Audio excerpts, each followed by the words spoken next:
sejam bem-vindos ao programa Apostila. Eu sou a professora Vólia Bonfim, juíza do trabalho da 75ª Vara do Rio de Janeiro, professora do Meta Cursos Jurídicos Preparatório para Concursos no Rio de Janeiro. O tema de hoje é a extinção do contrato de trabalho, pedido de demissão, despedida, com e sem justa causa. Nós estamos aqui no estúdio com os alunos da Faculdade Fortune e da Faculdade Anhanguera. E eles agora vão se apresentar e dizer o que pretendem com a carreira jurídica. Você pode começar. Eu sou Paulo Henrique, sou aluno da Faculdade Fortune, segundo período, e eu pretendo no futuro próximo ser tabelião. Você? Eu, José Ribeiro Soares, sou aluno também da Forte e terminando o curso vou trabalhar na área de trabalhista e família. Bom, temos uma área trabalhista. Você? Eu sou Letícia Oliveira, estou no 3º semestre de Direito e pretendo ser delegado civil do Distrito Federal.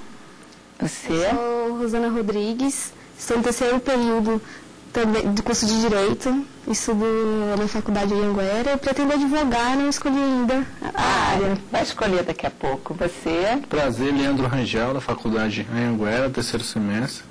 Pretendo no futuro bem próximo também ser procurador-geral. Que bom. E nós também estamos aqui com os nossos alunos via internet que nos assistem do Univem, Centro Universitário Eurípides de Marília, São Paulo. Vamos conversar com eles. Vocês estão em que período? Já deram direito do trabalho? Como é que vocês estão aí na faculdade? Nós estamos no 7º período, já tivemos aula de direito do trabalho. Que bom, então vocês vão acompanhar bem e vão acertar tudo no nosso quiz jurídico. Bom, antes de entrarmos no tema, vamos a uma rápida explicação como o programa se desenvolve. O programa é dividido em 3 blocos. O primeiro bloco é feita uma explanação sobre o tema. No segundo bloco, os alunos presenciais e aqueles que nos assistem pela internet poderão retirar as suas dúvidas acerca do assunto já abordado no primeiro bloco. E no terceiro e último bloco será feito um quiz jurídico, isto é, um questionário com 10 perguntas objetivas, cada pergunta com 4 alternativas. Ao final, serão dados 2 livros jurídicos àquele que tiver a melhor pontuação. Teste o seu conhecimento conosco no quiz jurídico. Vamos então ao nosso tema, extinção do contrato de trabalho. É sabido que o contrato de emprego é um contrato de trato sucessivo, isto é, um contrato de trato permanente, de débito permanente. Ele não é um contrato que se exaure num único momento. Não é como a compra e a venda. Ele é um contrato que a cada dia há trabalho, todo dia ele é executado. Por isso, nós temos algumas regras básicas que norteiam alguns princípios. Um dos princípios é o princípio da continuidade da relação de emprego. Presume-se que alguém que se insere nesta relação quer permanecer, porque faz parte do homem comum, da pessoa média, prever a sua estabilidade, querer a sua permanência, ter uma segurança. Daí porque a presunção é de que todo contrato de trabalho, salvo cláusula expressa em contrário, ele é por prazo indeterminado. Consequentemente, os contratos a termo, isto é, feitos com prazo certo, eles são explícitos, expressos, escrito ou oral. Bom, os contratos a termo ou por prazo determinado, eles, quando se extinguem no seu termo final, isto é, no momento que as partes ajustaram para que ele se rompa, esta morte é uma morte natural. Há uma caducidade do contrato. Então, se você fez com seu empregador um contrato de experiência de 90 dias, no 90º dia, este contrato expira, morre, caduca. A extinção do contrato pela sua morte natural dá direito ao trabalhador ao levantamento do fundo, ao saldo de salário, ao FGTS e às férias e o 13º. Ele não tem direito ao aviso prévio, aos 40% e ao seguro-desemprego. Agora, é possível que o empregado queira sair antes do termo final, ou que o patrão queira demitir o empregado sem justa causa antes do fim deste contrato.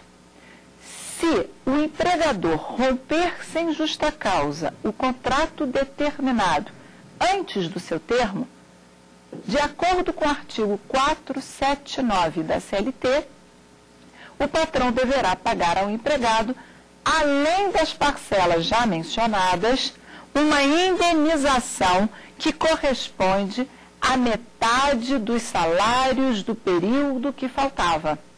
E se o empregado pedir demissão antes do fim do contrato por prazo determinado, ele pagará ao patrão o valor do prejuízo que ele causou ao patrão, limitado à metade dos salários do período que faltava. Então, nós percebemos que as extinções do contrato determinado são extinções normais e que, via de regra, ela não dá ensejo ao pagamento do aviso prévio. As extinções anormais são aquelas ocorridas nos contratos indeterminados. Nos contratos indeterminados, a extinção pode se operar por pedido de demissão, despedida imotivada, justa causa, aposentadoria compulsória, morte do empregado, morte do empregador pessoa física, extinção da empresa, falência.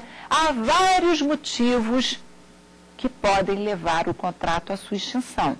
Nós vamos estudar aqui apenas alguns deles. Vamos primeiro à despedida. O que é a despedida? Despedida é uma declaração de vontade emitida pelo empregador ao empregado, comunicando a extinção do contrato. Portanto, ela é uma declaração unilateral, receptícia, desconstitutiva do contrato. Isto é, receptícia porque não adianta eu comunicar a Maria que o João está despedido. O João tem que ter ciência de que é o contrato dele que extinguiu. Então, a declaração de vontade tem que ser emitida do notificante para o notificado. E se ele está rompendo sem justa causa, aquele empregado que é demitido sem justa causa tem direito ao aviso prévio, às férias vencidas, se tiverem, e proporcionais, ao 13º daquele ano, ao FGTS com 40%, se tiver mais de 6 meses, ao seguro-desemprego e ao saldo de salário. Agora, se ele contar com mais de um ano, o empregador deve homologar esta rescisão ou no sindicato ou na Delegacia Regional do Trabalho. Este é um requisito exigido pelo artigo 477, parágrafo 1º da CLT. O pedido de demissão, ele tem nome de pedido, mas de pedido ele não tem nada. O empregado não pede, porque quem pede depende da concordância do outro lado. Na verdade, a demissão também é uma declaração unilateral que independe da concordância da outra parte. Assim como a despedida depende apenas da emissão da vontade do patrão ao empregado, a demissão depende apenas da declaração de vontade do empregado ao patrão. Ela não precisa ser um pedido. O nome é pedido de demissão, mas na verdade ela é pura demissão. O pedido de demissão, assim como a despedida, ele pode ser oral ou escrito. Não há exigência na lei que o pedido de demissão seja escrito. Todavia, o artigo 477, parágrafo 1º da lei, também exige que para os empregados que contarem com mais de um ano de serviço, o seu pedido de demissão seja homologado ou no sindicato ou na Delegacia Regional do Trabalho. Quais são os direitos de um empregado que pede demissão? Aquele que pede demissão tem que dar ao patrão o aviso prévio, isto é, tem que cumprir os 30 dias de aviso. E se não cumprir, o patrão terá o direito de descontar das verbas que ele, patrão, deve ao empregado, um aviso que o empregado não deu ao patrão. É um direito recíproco.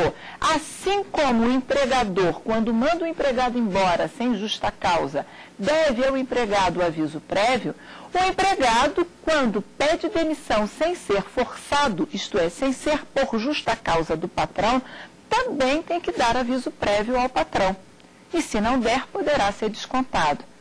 O pedido de demissão impede a movimentação do FGTS, o empregado não tem direito ao seguro-desemprego nem aos 40% incidentes sobre o FGTS, mas terá direito às férias, ao 13º, ao saldo de salário. Então, ele receberá alguns direitos trabalhistas. Vamos falar da justa causa. Tanto o empregado pode dar justa causa no patrão, como o patrão pode dar justa causa no empregado. E o que é a justa causa? Bom, a justa causa do empregado, ela corresponde não só a uma falta grave, como também àquelas hipóteses previstas em lei. Engana-se aquele que acha que a justa causa sempre ocorre porque o empregado praticou uma falta gravosa.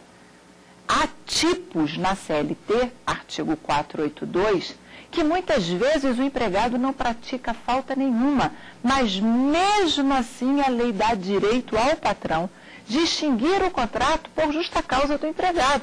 Exemplo, atos atentatórios à segurança nacional.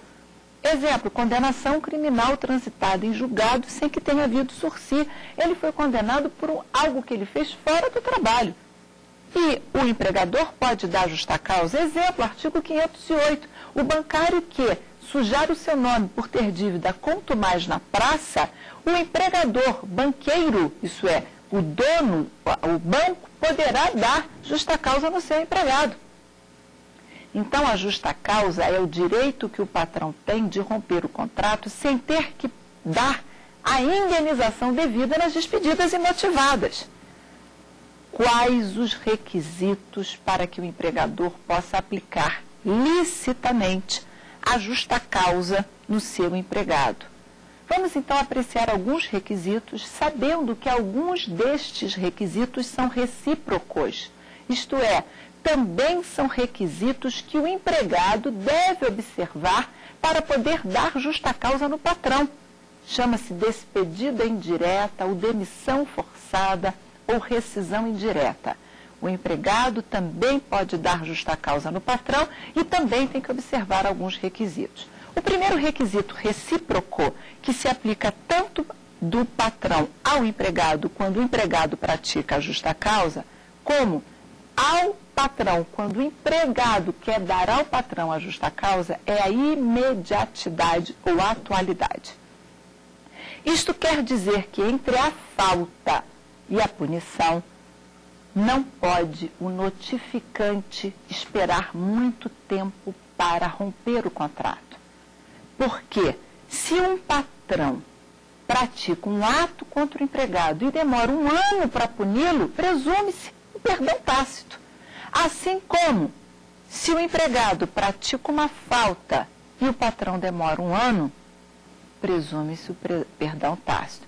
Vamos imaginar a hipótese que o empregado furta uma mercadoria e o patrão vê. Logo ele tomou ciência.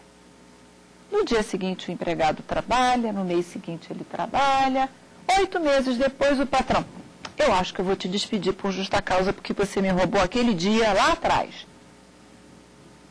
A punição tem que ser tempestiva, atual.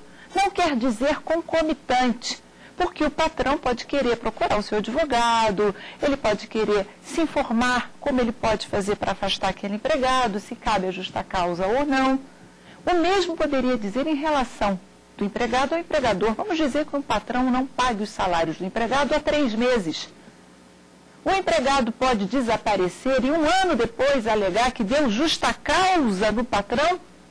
As justas causas têm que ser comunicadas. É como a mãe para o filho. Se o seu filho faz algo errado, você quer adverti-lo, puni-lo, censurá-lo.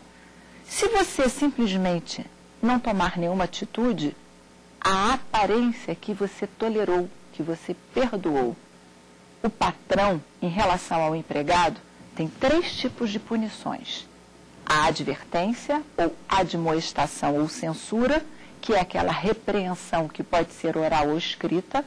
A suspensão disciplinar, prevista no artigo 474 da CLT, que o empregado para de trabalhar e de receber os salários, e a justa causa. Já o empregado só tem um tipo de punição, que é a despedida indireta. É o descumprimento pelo patrão de forma grosseira daquele contrato. Vamos ao segundo requisito? O segundo requisito para que o empregador possa aplicar a justa causa no empregado é que a falta seja grave. O empregado chegou 20 minutos atrasado. Nunca atrasou. Sempre foi assíduo, um bom empregado. Seria razoável que o patrão, e um empregado que tem 3 anos de serviço, porque ele chegou 20 minutos atrasado injustificadamente, que o patrão lhe aplique a justa causa? Não, não é razoável, é desproporcional. É uma falta leve. Falta leve, pena leve. Falta média, pena média. Falta grave, pena máxima. Então, a falta tem que ser grave. Grave o suficiente para tornar insuportável a relação de emprego. As faltas graves praticadas pelo empregado devem ser apreciadas concretamente, isto é, devem ser analisados todos os elementos, como antecedentes, reincidências, se foi venal, dolosa, quais foram os motivos, se isso é tolerado ou não pela empresa. O mesmo eu diria em relação ao empregado. O empregado não pode aplicar justa causa no patrão porque ele atrasou 5 dias o pagamento do salário. É uma falta? É uma falta. O patrão não pode atrasar o pagamento do salário do seu empregado. Mas é uma falta tão grave a ponto de justificar o rompimento do contrato? Não. A falta do patrão também tem que ser suficientemente grave a ponto de tornar insuportável a continuidade da relação de emprego pelo empregado. Enquanto as faltas praticadas pelo empregado são analisadas concretamente, isto é, levando em consideração a sua ficha funcional, o seu passado, a reincidência, o ambiente, a tolerância, as faltas praticadas pelo patrão são analisadas abstratamente. O que significa uma análise abstrata? Significa que não interessa o motivo que levou o patrão a praticar a falta. Se ele atrasou os seus salários porque ele perdeu um contrato, se ele atrasou os seus salários porque ele teve que pagar um resgate de um sequestro, não interessa. A falta é analisada objetivamente. Outro requisito é a proporcionalidade entre a falta e a punição. Este não é um requisito recíproco. É um requisito que se aplica apenas às justas causas do empregado. Então, se a falta é leve, a pena é leve. Se a falta é grave, a pena é grave. Nós temos um outro requisito, non bis in idem, isto é, singularidade da pena. Se um empregado praticou uma falta e o patrão já puniu a falta com advertência ou com suspensão, o patrão não poderá novamente punir o mesmo empregado com a justa causa. Então, vamos dizer que um empregado foi na casa do cliente fazer um orçamento de armário. O cliente ligou para a empresa e disse: eu quero fazer um armário aqui na minha cozinha. Você pode mandar uma pessoa para fazer a medição, o orçamento? O empregador, então, manda o seu fulano. Seu fulano vai à casa do cliente, faz o desenho, faz o orçamento, diz: olha, vai custar tanto, a senhora pode pagar em tantas parcelas, vamos entregar em tanto tempo. Acabou, ele tira do bolso o cartão e diz: olha, faço o mesmo serviço por fora, com o mesmo material pela metade do preço. O que é isso? Concorrência desleal. Artigo 482, a linha C, negociação habitual por conta própria ou alheia, quando constituir concorrência à empresa. Ora, se o patrão descobriu que o empregado fez isso e o suspendeu por 5 dias pela concorrência que ele fez, ele não poderá despedir por justa causa este empregado por esta falta. Poderá se ele praticar uma outra falta, mas por esta não pode. Então, só pode punir uma vez a falta. Se você já deu a advertência, você não pode dar a suspensão. Se você já deu a suspensão, você não pode aplicar a justa causa. Um outro requisito é que não deve ter havido perdão expresso ou tácito. Vamos dizer que um empregado deu um tapa no empregador. Se no dia seguinte o empregador aparecer com flores para o empregado, se no dia seguinte o empregador promover este empregado, presume-se que ele tacitamente perdoou esta falta gravíssima que é a lesão corporal. Se o empregado, por sua vez, pratica a falta e o patrão pune, foi tempestiva. O contrário também se aplica. Vamos dizer que o empregador agrida o empregado oralmente. Use palavras de baixo calão. Ou faça uma agressão física ao empregado. Se no dia seguinte o empregado for lá dar flores, pedir em casamento o patrão, continuar trabalhando, permanecer no serviço por alguns anos ou meses, é óbvio que ele perdoou. Então, a falta de punição tempestiva ou a falta de imediatidade ocasiona no perdão. Mas o perdão também pode ser explícito. O perdão pode ser oral. Exemplo. O empregado não foi assíduo, faltou muito ao trabalho, tem sido desidioso. No último mês, dos 26 dias úteis, ele faltou 14. Se o patrão chegar para ele e disser, olha, eu perdoo as suas faltas, mas daqui para frente eu não quero que você falte mais. Por estas faltas, ele não pode mais punir, porque ele expressamente perdoou. E a recíproca é verdadeira. O empregado pode expressamente perdoar. O último requisito é o requisito da vinculação. Ele é recíproco. Ele se aplica tanto à despedida indireta quanto à justa causa. Se o patrão motivou a justa causa pelo excesso de faltas ao trabalho, desídia, ele não pode mais tarde, na contestação ou em juízo, ou depois de extinto o contrato, alegar que foi por improbidade. Da mesma forma, o empregado que aplica no patrão a justa causa, isso é, a rescisão indireta, sob o argumento de que o patrão não vem depositando fundo, não vem traditando o vale-transporte, que vem atrasando os salários, ele não pode, mais tarde, depois de extinto o contrato, alegar rigor excessivo ou desvio das funções. A teoria dos fatos determinantes ou da vinculação ou do nexo causal quer dizer que aqueles fatos que levaram à extinção do contrato por justa causa vinculam aquele que usou o instituto da justa causa.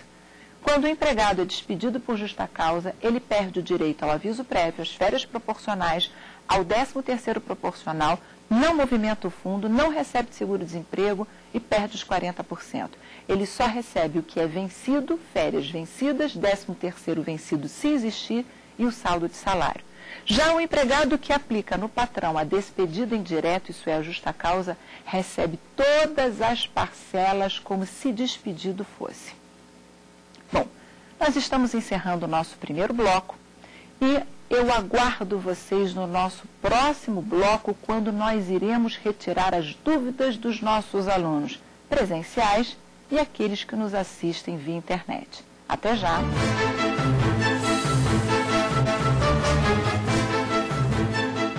Estamos de volta com o programa Apostila. Estamos iniciando o bloco 2, onde serão respondidas as dúvidas dos nossos alunos presenciais e aqueles que nos assistem via internet. O tema da aula de hoje é extinção do contrato de trabalho, pedido de demissão despedida por justa causa e sem justa causa. Meu nome é Vólia Bonfim, eu sou professora e juíza do trabalho. Vamos primeiro à nossa pergunta dos nossos alunos do Univem de Marília, São Paulo. Oi, professora, eu gostaria de saber se o não recolhimento do FGTS gera justa causa para o empregador. Perfeito. O FGTS, ele é recolhido todo mês, salvo engano, até o dia 7 do mês subsequente. E ele corresponde a 8% da remuneração do empregado. O patrão deve recolher mensalmente. Só que algumas empresas, ou por dificuldade financeira, ou para obter um lucro maior, deixam de recolher o FGTS do seu empregado. Isso é uma falta? Lógico. Sempre é uma falta. Mas lembrem, é uma falta tão grave a ponto de tornar insuportável a continuidade da relação de emprego? Entendo que não. O FGTS, ele tem natureza jurídica de salário diferido. Diferido é tudo aquilo que é para o futuro. O FGTS é um dinheiro que o empregado não pode movimentar mensalmente. É um dinheiro que não vai para o bolso dele. É um dinheiro que ele só lê no extrato. Ele não recebe. Portanto, ele não sente o prejuízo do não recolhimento mensalmente. Isso não torna insuportável a relação de emprego. Nada obsta que este empregador, no dia da extinção, pague à vista o FGTS que ainda não recolheu. Ora, entendo que esta falta ocorreu, foi reiterada, mas ela é leve. Ela não é uma falta que enseja justa causa. Salvo, obviamente, se o empregado comprovar que era portador de uma doença terminal, que queria comprar sua casa própria e que não pôde se curar ou utilizar do dinheiro do FGTS, que nesse caso é possível movimentar porque não havia recolhimento. Então, em princípio, não cabe essa justa causa. Vamos a outra pergunta. O empregador que obriga o empregado a fazer hora extra habitualmente depois do expediente, isso dá justa causa? De novo, o empregador que obriga o empregado às horas extras, em princípio, descumpre a lei. E como a lei é o contrato mínimo do trabalho, é o contrato mínimo entre as partes, isto é, você não pode contratar um empregado por menos do que está na lei, ele está descumprindo o contrato. E o artigo 483, a linha C, prevê que o empregado pode dar justa causa no empregador quando o empregador descumprir grosseiramente o contrato. Ora, obrigar o empregado a fazer horas extras pode ser um direito do patrão em algumas situações. Existem horas extras obrigatórias em situações de força maior, situações de serviços inadiáveis cuja inexecução cause manifesto prejuízo, quando ajustadas ou pré-contratadas para um período provisório, mas contratar horas extras permanentes é uma falta. Aqui a discussão é a mesma da anterior, mas isto é uma falta tão grave a ponto de tornar insuportável a relação de emprego? Eu diria, depende do caso. Se elas são prorrogadas em um número muito grande, eu acho que isso é uma falta gravíssima e o empregado pode dar justa causa no empregador. Mas se elas forem prorrogadas em pequeno número e não por muito tempo, é tolerável. O empregado poderá mais tarde pleitear o pagamento delas. É óbvio que uma pequena falta com outra falta, elas, quando se somam, elas acabam tornando, pela reiteração, numa gravidade tal que justifica o rompimento por justa causa. É como um copo d'água. Uma única gota não modifica. Vem uma segunda, uma outra, até que a última gota, que é exatamente igual a todas as outras, ela transborda aquele copo. É isto que é a justa causa. As obrigações que o empregador não cumpre, não deposita o fundo, é uma falta leve, mesmo que mensal. Não paga as horas extras, outra falta leve. Não paga a hora noturna, outra falta leve. Não respeita o prazo para pagamento de salário. Olha quantas gotas eu estou nesse copo. Ele está transbordando. Portanto, pode dar a sua justa causa quando você consegue somar isso tudo. Vamos a outra pergunta lá dos nossos alunos do Univem. Olá, professora. Na culpa recíproca, o que é devido? A culpa recíproca ocorre quando nós temos duas faltas graves praticadas, uma pelo empregado, outra pelo empregador. Entre elas precisa haver uma paridade, isto é, a gravidade tem que ser igual. Não pode, o empregado atrasou 20 minutos, o patrão deu um soco na cara dele. É óbvio que atrasar 20 minutos é uma falta leve, dar um soco em alguém é uma falta gravíssima. Isso não gera culpa recíproca. A culpa recíproca é um dá um tapa nele e ele dá o tapa no outro. Isto é, faltas de igual gravidade. Primeiro requisito. Segundo, nexo causal de ação e reação. Uma foi praticada em reação à outra. Esta é a culpa recíproca prevista no artigo 484. A culpa recíproca dá direito ao empregado a receber metade dos direitos que teria se fosse despedido sem justa causa. Metade do aviso prévio, metade das férias proporcionais, metade do 13º proporcional, FGTS integral, só que ao invés de 40%, 20%, e, segundo a corrente majoritária, o seguro-desemprego, o saldo de salário e as férias vencidas. Temos mais uma pergunta aqui no estúdio. Professor, o que é rigor excessivo? O rigor excessivo realmente está previsto como uma falta do empregador punível com a justa causa. Rigor excessivo, segundo a doutrina, seria maus tratos, tratamento exagerado, exacerbado, fora do limite da razoabilidade. Exemplo, determinar que o empregado trabalhe o tempo todo em pé, durante horas, sem conceder sequer um intervalo, nem para alimentação, nem para ir ao banheiro. Ou, de fato, maus tratos, trabalhar em condições degradantes, com ordens abusivas, de forma retaliatória, de perseguir o trabalhador. Estes seriam maus tratos. O empregado que for tratado com rigor excessivo, ele poderá dar a justa causa no patrão.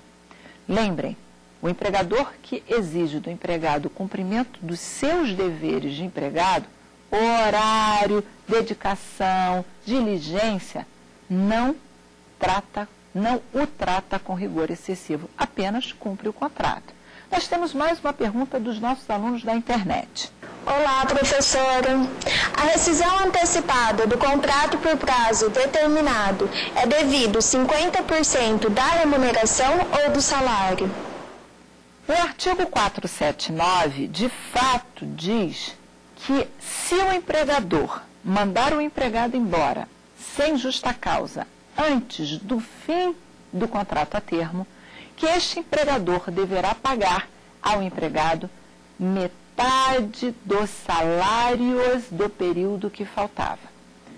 Como esta parcela é indenizatória e ela se assemelha a uma cláusula penal tarifada, isto é, a uma penalidade por descumprimento do contrato, ela não tem natureza salarial, ela é pena. E pena interpreta-se restritivamente. Portanto, como a lei fala em metade dos salários, é salário e não remuneração. Vocês lembram a diferença de salário para remuneração?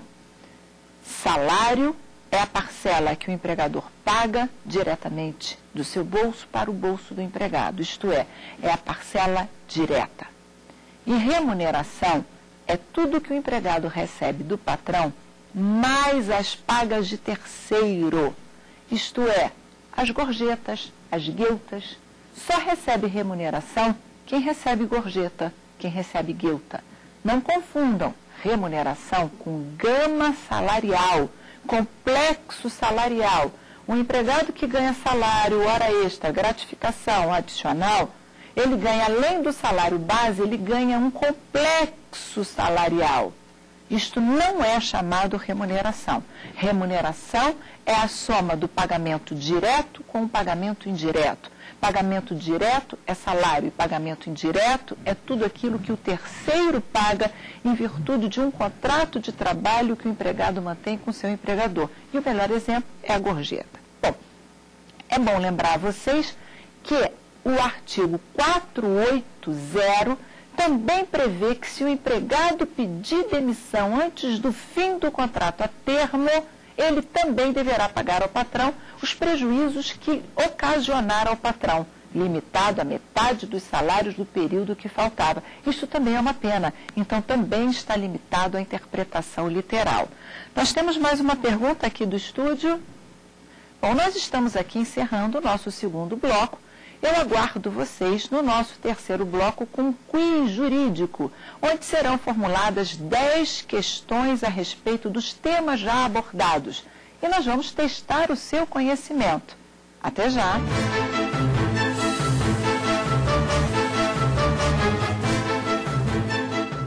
Estamos de volta com o programa Apostila. Eu sou a professora Vólia Bonfim, juíza do trabalho do Rio de Janeiro e professora do Metacursos Jurídicos. O tema de hoje é rescisão do contrato de trabalho, pedido de demissão e despedida com e sem justa causa. Neste terceiro bloco, nós vamos fazer um quiz jurídico, isto é, um questionário com 10 perguntas, cada pergunta com 4 alternativas.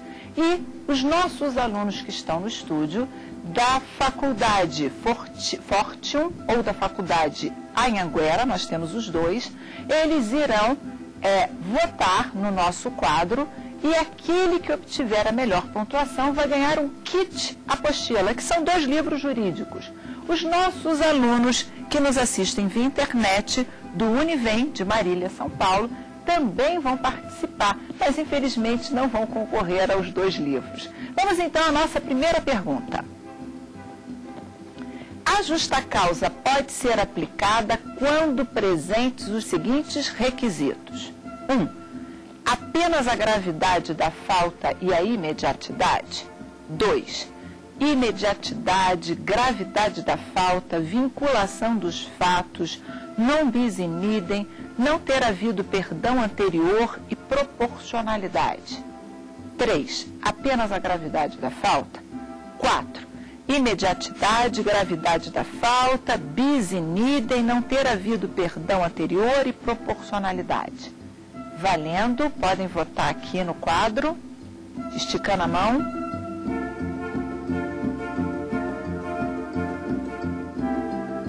Vamos à resposta?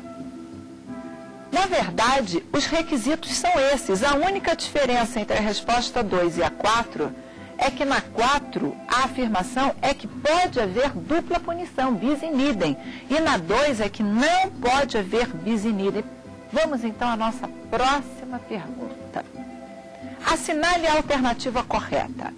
A gravidade da falta do empregado deve ser apreciada abstratamente?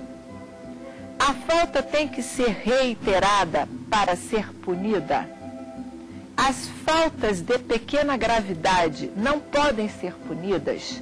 A gravidade da falta praticada pelo empregado deve ser apreciada concretamente? Valendo.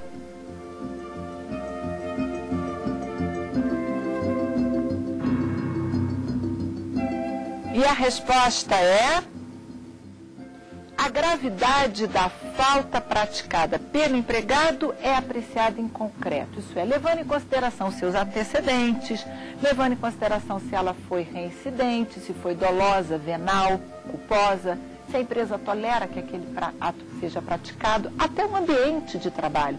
Num ambiente mais descontraído, num ambiente de menor respeito, talvez um palavrão possa ser proferido entre empregados. Já numa reunião entre executivos de alto escalão, talvez esse ato ensejasse a justa causa, por mau procedimentos.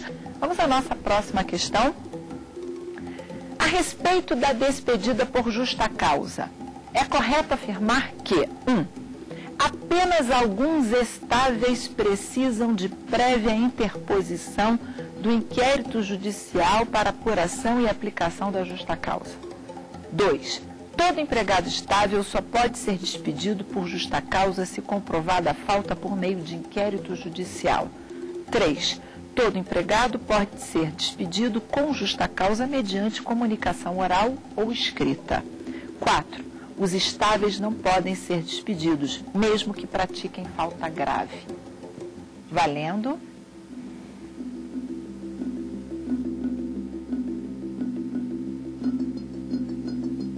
E a resposta é: Apenas alguns estáveis podem ser despedidos mediante a interposição de inquérito judicial para apuração e aplicação da justa causa. A regra é que toda despedida que parte do patrão para o empregado, seja por ou sem justa causa, ela é mera declaração de vontade. Isso é, ela é a emissão da vontade do patrão, que é um direito potestativo, porque independe da concordância da outra parte, assim como o pedido de demissão. É mera declaração, independe da concordância do empregador. Mas há exceções. Alguns raros estáveis, por força de lei, a lei exige que o patrão só pode demitir o empregado por justa causa, e mesmo assim, através de uma ação judicial chamada inquérito. Esses estáveis são o estável decenal, que é aquele antigo não optante pelo fundo de garantia, que contava com mais de 10 anos de contrato, antes da Constituição, é o dirigente sindical, o dirigente da cooperativa e o membro do Conselho Nacional da Previdência Social. Só esses 4 empregados estáveis é que, mesmo praticando falta grave, só podem ser despedidos mediante uma ação interposta na Justiça do Trabalho chamada inquérito judicial. Os outros estáveis podem ser despedidos por mera declaração. Vamos a outra pergunta. Marque a alternativa correta. O empregado que pede demissão e não cumpre o aviso, abandona o emprego? 2. A advertência é espécie de punição não prevista em lei? 3. A suspensão disciplinar superior a 20 dias consecutivos rompe o contrato sem justa causa? 4. O empregado suspenso por uma falta pode ser despedido por justa causa por esta mesma falta?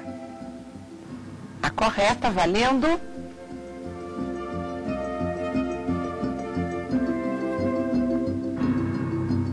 E a resposta é: a advertência é uma espécie de punição. E ela não está prevista em lei. Ela decorre do poder disciplinar do patrão. Na verdade, a lei só prevê, genericamente, 2 tipos de punição: a suspensão e a justa causa. É claro que para os jogadores de futebol existe uma outra punição, que é a multa, mas é específica para essa categoria.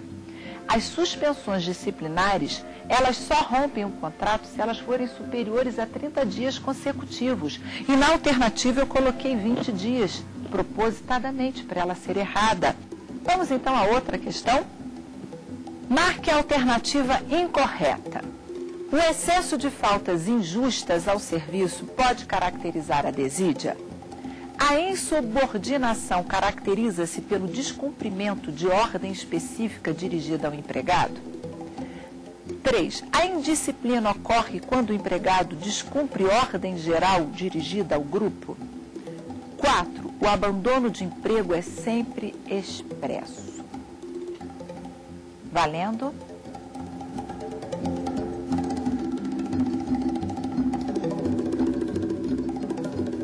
E a resposta é: o abandono de emprego é sempre expresso. Vocês acham que para o empregado abandonar ele tem que informar? O abandono é exatamente caracterizado pela sua visão tácita. O que é o abandono? A pessoa desaparece. Ela nunca mais comparece ao emprego. Ela vai embora, o empregador está esperando no outro dia, no outro. Daí porque o patrão tem que aguardar 30 dias para presumir que se o empregado não apareceu em 30 dias, se o empregado não justificou, é porque ele está abandonando. Vamos à próxima questão. Marque a alternativa correta. O empregado pode romper o contrato por justa causa praticada pelo patrão? 2. O patrão não comete justa causa. 3. Não se aplica à despedida indireta os requisitos da imediatidade e da gravidade da falta. 4. Não é devido aviso prévio na despedida indireta. Essa tá fácil, hein? Valendo?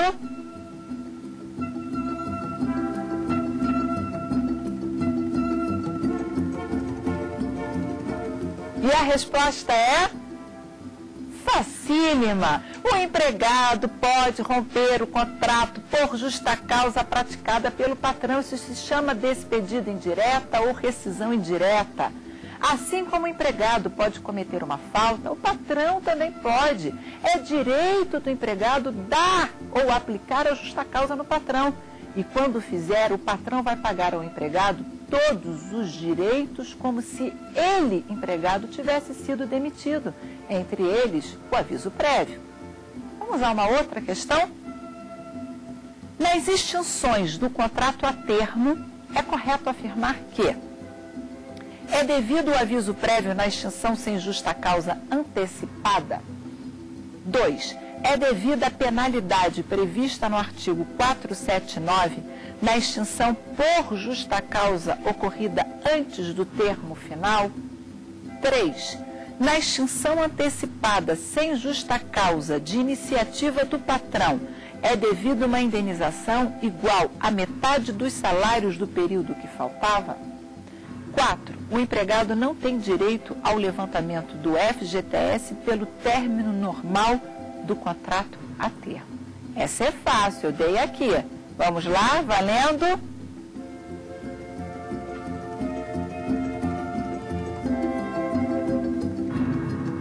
Vamos à resposta? Na extinção antecipada, sem justa causa, de iniciativa do patrão, é devida ao empregado uma indenização igual à metade dos salários do período que faltava. Essa, inclusive, foi uma pergunta da nossa aluna, de Marília. Não lembram disso? Vamos à nossa próxima pergunta. Marque a alternativa correta a respeito de aviso prévio. 1. O empregado notificado da dispensa imotivada tem direito à redução de 2 horas por dia ou 7 dias consecutivos sem prejuízo do salário se o aviso for trabalhado. 2. O empregado notificante da demissão imotivada tem direito à redução de 2 horas por dia ou 7 dias consecutivos sem prejuízo do trabalho se o aviso for trabalhado. 3.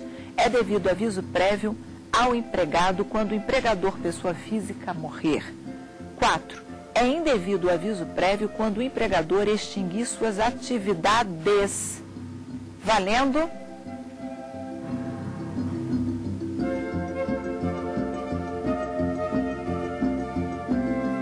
E a resposta é?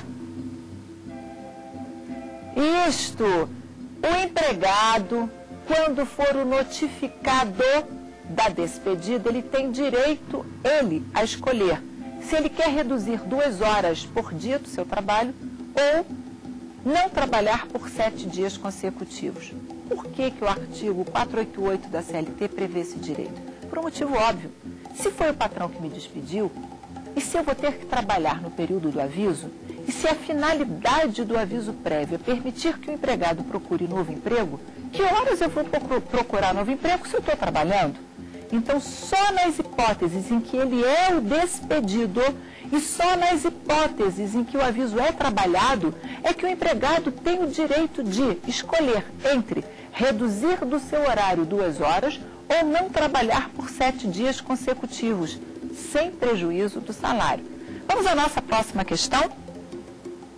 Assinale a alternativa incorreta. É incorreta. 1. Extinto o contrato de experiência, o empregado tem o direito ao levantamento do FGTS, tem direito ao saldo de salário, férias e 13º proporcional. 2.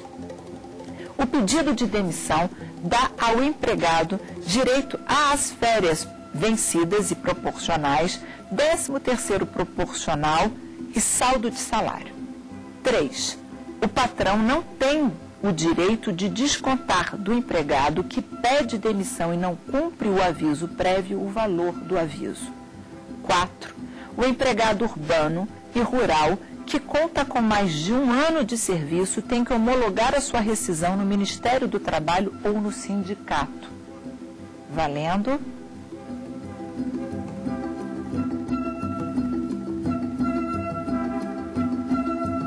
Vamos à resposta? O patrão não tem o direito de descontar do empregado que pede demissão e não cumpre o aviso, o valor do aviso? Claro que ele tem direito. O direito é recíproco. Se o empregado pede demissão, é o patrão que tem que procurar um substituto. O empregado que não cumpre o aviso gera prejuízo ao patrão, porque assim como o empregado que é despedido tem o direito de procurar um novo emprego, o empregador que tem a surpresa do pedido de demissão do empregado também tem o direito de procurar um substituto, e se o empregado não cumpre, o patrão pode descontar o aviso prévio. Vamos à nossa próxima questão. Marque a alternativa incorreta. 1. A indenização adicional de 40% sobre o FGTS é devida nas extinções sem justa causa dos contratos indeterminados. 2.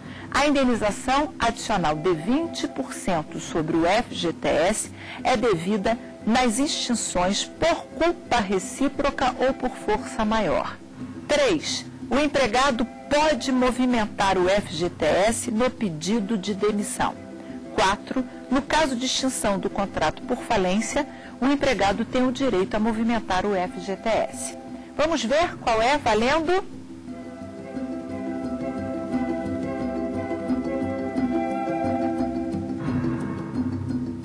E a resposta é: o empregado pode movimentar o FGTS no pedido de demissão? Claro que não! No pedido de demissão, ele não movimenta o fundo, não recebe os 40%, não tem direito ao seguro-desemprego e ainda tem que dar aviso prévio ao patrão.